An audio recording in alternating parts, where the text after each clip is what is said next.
నమస్తే అండి. నమస్తే.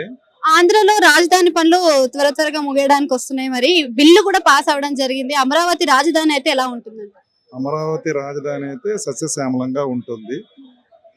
అన్ని ఏర్పాటు చేయగలరు. ఆంధ్రాకి పెద్ద ఎసెట్ అమరావతి.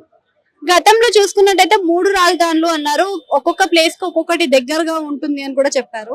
మరి ఈసారి చూసుకుంటే అమరావతి అన్నిటికీ దగ్గర అని చెప్పేసి చెప్తున్నారు. మరి నిజంగా ఇప్పుడు అమరావతి అన్నిటికీ దగ్గరలో ఉందంటారా మరి? దూరం అయినప్పటికీ కూడా ఒక రాజధాని కరెక్ట్. 3 రాజధానులు అయితే అది చాలా ఎస్టాబ్లిష్మెంట్ తో కూడుకున్నది. అందుకని ఒక్క రాజధాని అయితే సరిపోతుంది. ఒక రాజధాని అయితే సరిపోతుంది. అంటే ఇప్పుడు జగన్ గారు ఇంకొక స్టేట్మెంట్ ఇచ్చారు కదా, మావిగనని కూడా మీరు కలిపేసుకోవండి, విజయవాడ ఇంకా మచిలీపట్నం గుంటూరు అని చెప్పేసి అని అంటున్నారు. మరి అవి కూడా కలిపేస్తారంటారా మరి? అది తెలియదు మేడం. అంటే పనులు ఎంత వరకు వచ్చాయంటారు, అసలు పాసిబుల్ అవుతాయంటారా? పాసిబుల్ అవ్వచ్చు.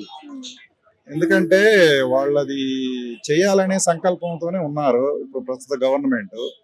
అందుకని తొందరగా జరుగుతాయని ఆశిద్దాం. గత కొంతకాలంగా అసలు మనం చూసిందే లేదు, ఆంధ్రాకి ఇప్పటి వరకు రాజధాని లేదు అని చాలా మంది విమర్శల పాలైన రోజులు కూడా చూసాము. మరి ఇప్పుడు ఈసారైనా ఈ ఏడాదైనా ముగుస్తుందంటారా మరి? చేయొచ్చు. చేయటానికి పాసిబిలిటీ ఉంది.